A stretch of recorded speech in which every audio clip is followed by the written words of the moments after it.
کہ اتنا سیکھ سکتا ہے کہ وہ اپنی زندگی کو اللہ کے حکم کے مطابق کیسے گزارے، کیا حق ہے، کیا باطل ہے، کیا سچ ہے، کیا چیز جائز ہے، کیا ناجائز ہے، کیا حرام ہے، کیا حلال ہے۔ میرے رب نے سب کچھ بتا دیا۔ یہ کوئی اس میں سائنس نہیں ہے کہ انسان کو سمجھ نہ آئے۔ ایک عام انسان کو اپنی زندگی کے لیے نا بہت کچھ یہاں سے اویئرنیس مل سکتی ہے، لیکن اللہ سے دعا ہے کہ اللہ تعالی ہم سب کو قرآن پاک سمجھنے کی اور اس پر عمل کرنے کی توفیق عطا فرمائے، آمین۔ اب آیت 202 میں ہے، یہی وہ لوگ ہیں کہ ان کے لیے حصہ ہے اس سے جو ان سب نے کمایا، اور اللہ بہت جلد حساب چکا دینے والا ہے۔ اب آپ سب غور کریں، یہ الفاظ بہت اہم ہیں۔ یہاں سے ہمیں معلوم ہوتا ہے کہ صرف اگر ایک انسان دعا ہی کرتا رہے نا تو وہ کافی نہیں ہے، بلکہ دعا کے ساتھ عمل بھی بہت ضروری ہے۔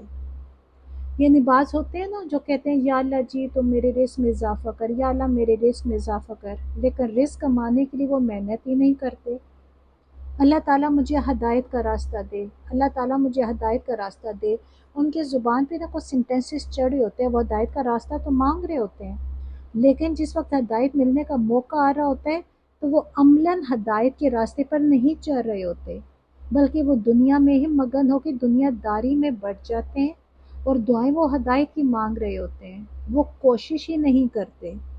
اللہ تعالیٰ کہہ رہے کہ دعا کے ساتھ ساتھ عمل بھی معنی رکھتا ہے۔ اگر دعا کرو اور اس میں عمل ہی نہ کرو تو اس دعا کا کیا فائدہ؟ انسان دیکھیں کوشش کرتا ہے نا، اللہ نے اشرف المخلوقات ہی انسان کو اسی لیے بنایا ہے کہ انسان کو اچھے برے کی سمجھ دی ہے۔ جب انسان ایک ہدایت کی دعا مانگ رہا ہے تو انسان کو چاہیے نا کہ پھر اللہ انسان کوشش کرے، ہدایت کے راستے پر چلے بھی اور عمل بھی کرے۔ اب دیکھیں تھوڑا سا غور کرے، یہاں میرے رب نے کیا کہا ہے کہ ان کے لیے حصہ ہے جو انہوں نے کمایا، اس میں سے اللہ تعالیٰ کہہ رہے ہیں ان کے لیے حصہ ہے۔ اب دیکھیں بہت سے کوشچنس یہ بھی ذہن میں آتے ہیں کہ اس میں سے کیوں، یعنی جو انسان نے کمایا اس کا سارا اسے ملنا چاہیے، لیکن دیکھیں آپ غور کریں نا، کسی انسان کو معلوم نہیں کہ اس کے اعمال کس حد تک پیور ہیں۔ کہیں کوئی مسئلہ نیت آ جاتا ہے، نیت انسان کی ٹھیک نہیں ہوتی، بعض دفعہ کوئی عمل کرنے کی کوئی نہ کوئی ایسی کمی یا کوتاہی رہ جاتی ہے۔ اس لیے کبھی بھی نا انسان کو یہ سمجھنا نہیں چاہیے کہ وہ جو کوئی بھی عمل کر رہا ہے اس کا اجر لازماً ملے گا۔ جو کچھ انہوں نے کمایا، یعنی جو کچھ انہوں نے عمل کیا، اگر تو وہ خلوص ہے، وہ ریاکاری سے بالکل پاک ہے، اور تمام آداب اور شرائط وہ سارے ملحوظ رکھے ہوئے ہیں جو میرے رب کا حکم ہے، جس طرح میرے رب نے دیا ہے، تو اس کا حصہ اس کو ضرور ملے گا۔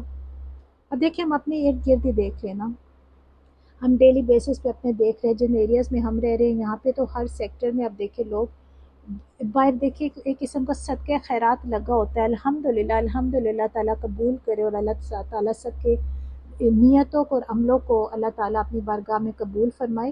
لوگ خیرات دے رہے ہوتے ہیں، لوگوں نے کھانا کا یہ اب وہ سمجھے کہ لنگر لگا ہوا ہوتا ہے، ہزاروں لوگ کھا رہے ہوتے ہیں الحمدللہ، اور ہم تو امپریس ہو جاتے ہیں، دیکھیں وہ بندہ روزانہ ہزاروں بندے اس کے در پہ آ کے کھانا کھا رہے ہیں، اللہ قبول کرے، لیکن ہمیں نہیں معلوم نا اندر کے حالات، میرا رب جانتا ہے نا، کیا پتہ وہ بندہ کہیں سے کالا پیسہ، کہیں سے وہ سود لے کے، کہیں سے وہ جوا کھیل کے، یا کہیں سے دو نمبری کسی کا حق مار کے وہ پیسہ اس نے جمع کیا اور وہ اللہ کے راستے میں خرچ کر رہے۔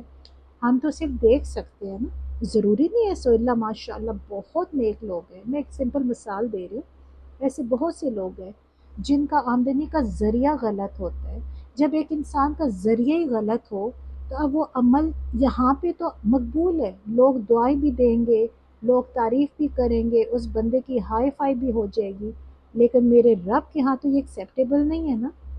میرے رب کے ہاں تو ایکسیپٹیبل ہے کہ اگر وہ پیسہ بھی حلال کا خون پسینے کی کمائی سے کمایا گیا ہو، کسی کا حق نہ مار کے کمایا گیا ہو، اپنی ذاتی ذمہ داریوں کو پورا کر کے اپنے پڑوسیوں کا، اپنے رشتہ داروں کا، اپنے یاروں دوستوں کا، سب کے حقوق وہ پورے کر رہا ہو، اس کے ساتھ ساتھ وہ دنیا میں یہ کام کر رہا ہو چیریٹی کا، تو اللہ تعالیٰ قبول کرنے والا ہے نا۔ کہنے کا مقصد یہ کہ ہمیں نہیں معلوم ہوتا کہ ہم بہت سے دفعہ ایسے کام کرتے ہیں، یا اللہ جی میں نے تو آج یہ بھی کر دیا، اللہ تعالیٰ ہم سب کی نیتوں کو پرخلوص رکھے اور ہم سب کی نیتیں خالص اللہ کی رضا کے لیے ہونی چاہیے. بیسیکلی اس کا مقصد یہ ہے اگر انسان کوئی بھی نیک کام کرے اور اس کی نیت سچی اللہ کی رضا کے لیے ہو تو اللہ کی بارگاہ میں وہ قبول ہوتی ہے. بعض دفعہ ہم لاکھوں کروڑوں لٹا دیتے ہیں لیکن ہماری نیت اللہ کی رضا کے لیے نہیں ہوتی، بس یہ ہوتی ہے دنیا داری ہمیں کرنا پڑتا ہے، ہم دے دیتے ہیں، اس بہانے کسی کی مدد بھی ہو جاتی ہے، لیکن ہماری نیت کیونکہ اللہ کی رضا نہیں ہوتی نا، تو پھر ظاہر ہے یہ تو میرا رب بھی جانتا ہے کہ اس کو اللہ تعالیٰ ایکسیپٹ کرے اور کس ہماری کوشش کو اللہ تعالیٰ ریجیکٹ کر دے. اللہ تعالیٰ بس ہم سب کی نیتوں کو صاف رکھے اور اللہ تعالیٰ ہم سب کی نیتوں کو خالص اپنے اللہ ہی کے لیے رکھے. آمین.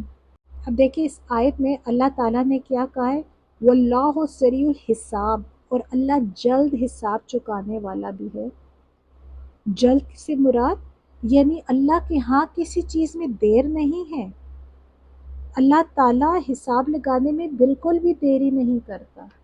اسی لیے انسان کو ہر وقت اپنے ہر عمل پہ نا بار بار غور کرنا چاہیے. ڈیلی بیس میں ہم صبح سے لے کے شام تک اپنے جو جو عمل کرتے ہیں، جو جو ہماری نیتیں ہوتی ہیں یا ہمارا کچھ کرنے کا جو ارادہ ہوتا ہے، ہمیں بار بار اس کو بار بار نا ہمیں چیک کرنا چاہیے کہ کیا یہ ہمارا عمل یا ہماری نیت اس قابل ہے جو ہمارے اللہ کی بارگاہ میں قبول ہو سکے. اللہ نہ کرے ہمارا اس عمل یا ہمارے اس سٹیپ سے اگر کسی کا دل دکھتا ہے یہ میرے اللہ کی مرضی کے مطابق یہ سٹیپ نہیں ہے تو ہمارا دیکھیں فوراً وہاں پہ اللہ تعالیٰ فوراً لکھ لیا جاتا ہے نا. ہمارے فرشتے تو ہر وقت ہمارا گناہ اور ثواب لکھنے کے لیے تیار ہوتے ہیں نا. تو اس بات میں بہت غور و فکر کرنا چاہیے. دیکھیں جو اللہ کے نیک لوگ ہوتے ہیں نا وہ اپنی پوری زندگی اسی لیے اللہ کے لیے وقف کرتے ہیں. وہ دنیا داری میں بھی ایک ایک لمحہ یہ سوچتے ہیں کہ کہیں کوئی ایسا عمل تو ہم نہیں کرے جو ہمارے رب کو ناپسند ہو. اب آیت نمبر 203 میں ہے، اور تم سب یاد کرو اللہ کو گنتی کے چند دنوں میں، پس جو جلدی کرے 2 دنوں میں تو نہیں کوئی گناہ اس پر، اور جو تاخیر کر دے تو نہیں کوئی گناہ اس پر. اس کے لیے ہے جو پرہیزگاری اختیار کرے. اور تم سب ڈرو اللہ سے، اور تم سب جان لو کہ بے شک تم اسی کی طرف تم سب اکٹھے کیے جاؤ گے. اب دیکھیں یہاں اس آیت میں اس سے مراد ہے ذی الحج کی 11ویں، ذی الحج کی 12ویں اور ذی الحج کی 13ویں تاریخیں، یعنی جن میں یوم نحر کے بعد منا میں قیام کیا جاتا ہے ان 3 دنوں میں، 11ویں کو، 12ویں کو اور 13ویں کو. ان 3 دنوں میں کنکریاں مارنے کے وقت اور ہر نماز کے بعد تکبیر کہنے کا حکم ہے.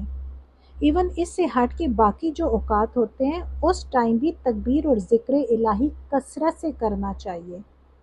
لیکن پھر اللہ تعالیٰ یہاں پہ کہہ رہے کوئی ایسا ہے جو 2 دن میں ہی جلدی سے واپس آ جائے، یعنی 2 دن میں وہ کنکریاں کر کے سارے اپنے مناسک پورے کر کے واپس چلا جائے تو اس میں کوئی گناہ نہیں. یعنی بعض لوگ وہاں پہ 3 دن رہ کے یہ عمل پورا کرتے ہیں اور بعض لوگ 2 دن کرتے ہیں، لیکن اگر 2 دن بھی جو کرتے ہیں تو ان پہ بھی کوئی گناہ نہیں. اور وہ لوگ جو منا میں ٹھہرے رہتے ہیں اور 3 دن کی مقدار پوری کرتے ہیں وہ بھی ٹھیک ہے. لیکن یہاں پہ اللہ تعالیٰ یہ شرط لگا رہا ہے، اللہ تعالیٰ نے بتا رہے ہیں، حکم دے رہے کہ جو لوگ وہاں پہ 3 دن مکمل کرتے ہیں نا وہ صرف اسی صورت میں کریں جب وہ تقوی اختیار کریں گے، یعنی وہ پرہیزگاری کریں، کوئی گناہ کی بات نہیں کریں، ذکر اذکار کرتے رہیں، تکبیر کہتے رہیں، نمازیں پڑھتے رہیں، اللہ کا جتنا ذکر الہی وہ کثرت سے کر سکتے ہیں نا اتنا کریں. پھر دیکھیں وہ وہاں پہ جو ان کا قیام ہوگا نا وہ اللہ تعالیٰ قبول کرے گا اور اس کا انہیں اجر ملے گا انشاءاللہ تعالیٰ. لیکن ایک ایسا شخص جس کے ذہن میں یہ ہے کہ اس نے بس صرف 3 دن پورے کرنے ہیں، یعنی وہاں پہ وہ سویا ہوا ہے، وہ لیٹا رہے، اس کا جی اکتایا ہوا ہے، اس کی طبیعت کے اندر ٹھہراؤ نہیں ہے، اور وہ کہہ رہے کہ کب یہ تیسرا دن ختم ہوگا کہ میں نے واپس جانا ہے، تو اللہ تعالیٰ کہہ رہے ہیں پھر اللہ کے ہاں جو ہے نا یہ پھر خاص مفید نہیں ہے نا تیسرا دن وہاں پہ رہنا. اس سے بہتر ہے کہ آپ 2 دن کر کے چلے جاؤ. یعنی تیسرا دن اگر آپ وہاں پہ رہو گے تو مکمل طور پر اللہ کا تقویٰ اگر آپ کے پاس ہے تو پھر آپ تیسرے دن وہاں رہو اور کثرت سے ذکر الہی کرو اور تکبیر کہتے رہو. اصل شے جو ہے وہ اللہ کے ہاں قبولیت کے لیے شرط لازم ہے کہ وہ تقویٰ ہو. پھر اللہ تعالیٰ نے کیا اللہ کا تقویٰ اختیار کرو اور خوب جان رکھو کہ یقیناً تمہیں اسی کی جانب جمع کر دیا جائے گا۔ یعنی یہاں پہ اللہ تعالیٰ بتا رہے ہیں کہ پھر بات وہی آگے کہ نیت، انسان کی سارا عملوں کا دار و مدار نا نیت پر ہوتا ہے۔ اگر انسان کی نیت وہاں پہ رہ کے کچھ فیل کرنے کا ہے، اللہ کے قریب ہونے کا ہے، اللہ کے ذکر میں مگن ہو کے رہنے کا، پھر تو ٹھیک ہے۔ لیکن صرف یہ کہ بس میں نے 3 دن کسی نہ کسی طرح پورے کرنے ہی کرنے اور کوئی نیک عمل نہیں، طبیعت میں اکتاہٹ ہے اور یہ کہ میں نے کب جانا ہے، تو کوئی فائدہ نہیں۔ کیونکہ اللہ تعالیٰ کہہ رہے ہیں نا کہ تقویٰ اختیار کرو، کہ تم سب جو نا تم لوگوں کو میرے پاس اکٹھے ہونا ہے، آخرت میں تم سب کو اکٹھے ہونا ہے اور تم لوگوں کو جواب دہ ہونا ہے۔ اب آیت 204 میں ہے، اور لوگوں میں سے کوئی ایسا بھی ہے جو بھلی لگتی ہے آپ کو اس کی بات دنیا کی زندگی میں، اور وہ گواہ بناتا ہے اللہ کو اس پر جو اس کے دل میں ہے، حالانکہ وہ بہت سخت جھگڑالو ہے۔ اب دیکھیں یہاں پہ ایک منافقین کے خاص گروہ کا ذکر ہو رہا ہے۔ منافقین میں کچھ تو ایسے تھے نا جن کی زبانوں پہ نفاق جو تھا وہ واضح ہو جاتا تھا، انسان کو پتہ چل جاتا ہے یہ منافقت کر رہا ہے۔ جبکہ منافقین کی قسم وہ تھی جو اتنے چاپلوس تھے اور اتنے تیز ترار تھے کہ ان کی گفتگو ایسی ہوتی تھی، ایسا فیل ہوتا تھا کہ یہ سب سے زیادہ ایک انسان کے مخلص اور یہی وفادار ہیں سب سے زیادہ۔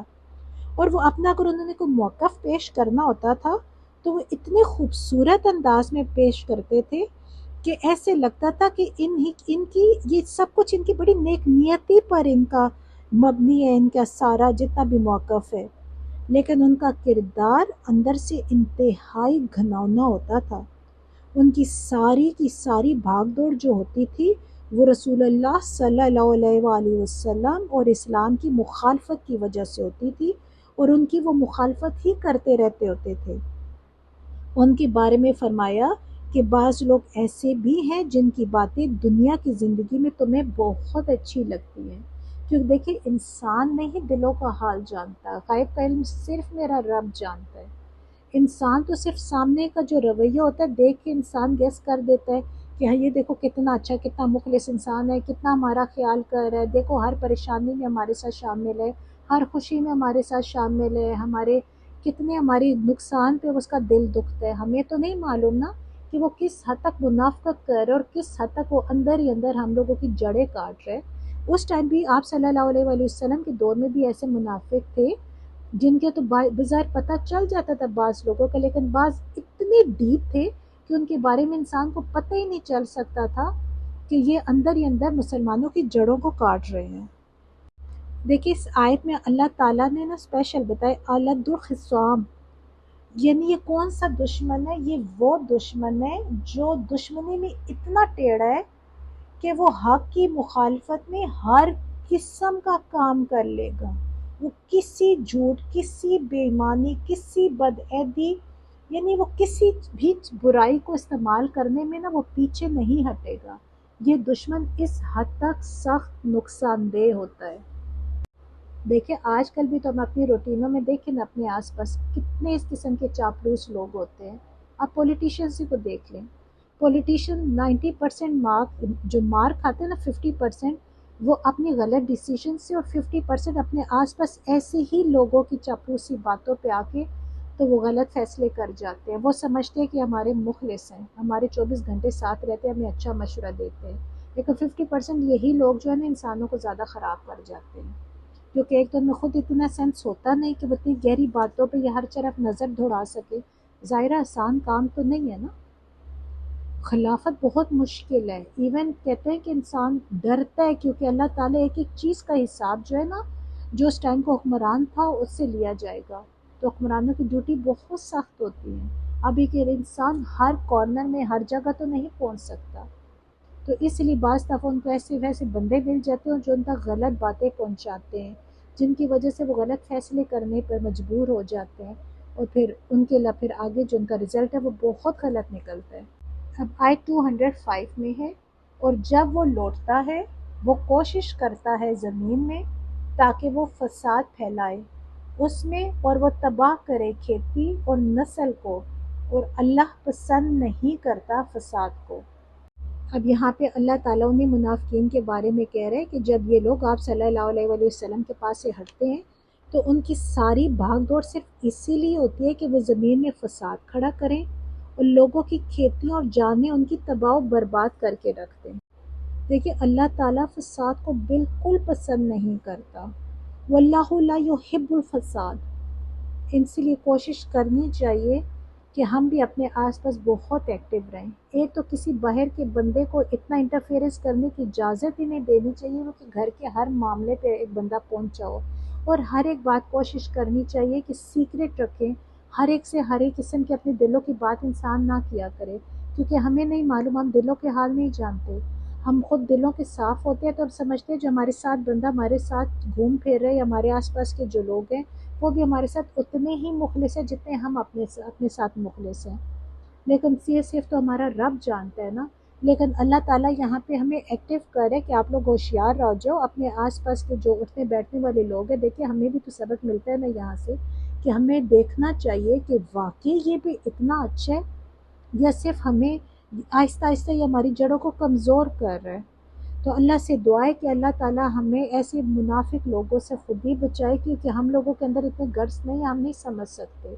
ہم تو دیکھیں جو اوپر جو شاعری ہوتی ہے نا، ہم تو ظاہر کو دیکھیں نا، ہم اسی پہ یقین کر لیتے ہیں۔ اللہ تعالیٰ سے دعا ہے کہ اللہ تعالیٰ ہم سب کو اپنی حفظ و امان میں رکھے، اور اللہ تعالیٰ ہر قسم کے بغض، بخیل، حاسد اور ایسے منافق انسان سے ہمیں بچائے جو ہمارے لیے نقصان دہ ہے۔ آمین۔ اللہ کے راستے میں جو چھوٹی سی کوشش ہے، اللہ سے دعا ہے کہ اللہ تعالیٰ اسے اپنی بارگاہ میں قبول فرمائے، میرے لیے، آپ سب کے لیے، اسپیشل ہمارے والدین کے لیے صدقہ جاریہ بنائے۔ اللہ سے دعا ہے کہ یا اللہ جی یہ میرے بولنے میں، سمجھانے میں کسی قسم کی کوئی غلطی ہو گئی ہو، کوئی لفظ یا کوئی سینٹنس مجھ سے غلط نکل گیا ہو، تو یا اللہ جی مجھے معاف کرنا اور ہم سب کے علموں میں اضافہ فرمانا۔ آمین۔ السلام علیکم ورحمۃ اللہ وبرکاتہ۔